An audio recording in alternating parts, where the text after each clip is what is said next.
going through that, they'll talk about just, finding maintenance guys, right? Finding the right managers. Like, just, I know it sounds easy, but there's definitely a struggle there, right? To get the right people on board to buy into the vision. A lot of changes had to be made from when I was kind of the one-man band, if you want to call it. And now I have a company that's grown to 25 people. You finding the right fits for everything. And sometimes the need changes, but personnel, people that work with me right now, I think I have the best team ever.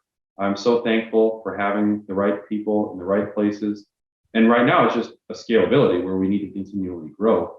But in the event of finding the right fit, it takes a really long time, and you're constantly trying to chisel what do you need to do next. But you have to be able to incentivize everybody that works with you. And as the company grows, they have to grow, and they have to have the opportunity to grow. And I have to give them the ability to make all their own decisions. If I'm micromanaging every little detail, I'm never going to get anywhere. So if you have the right fits and you have the right people who are motivated, they have to have somewhat of an entrepreneurial spirit too. If it's just I'm clocking in 9 to 5, you kind of know right away this may or may not be the right fit. If you're going to be a property manager, these buildings are going on all the time. And they have to and I lead that example by working 6.5, 7 days a week.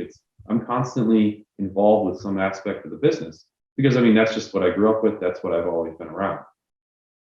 Well, you make it sound easy. You make it sound easy, but it's because you must be a good leader. And to be a good leader, you have to obviously add value to your team. And you talked about that. What are some ways that you use the word incentivize your people to be good followers, or how have you helped other people down their own personal journey to grow? I guess give us kind of an insight of that.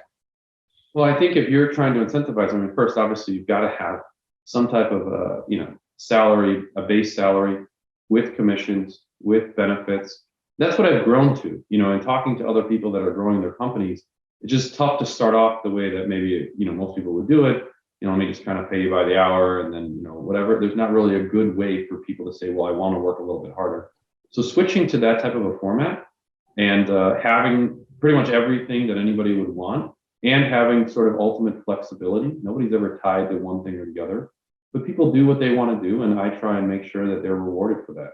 And to me, that's the one thing that I've done in the last couple of years that has really, I think, benefited the company to grow and to retain the talent.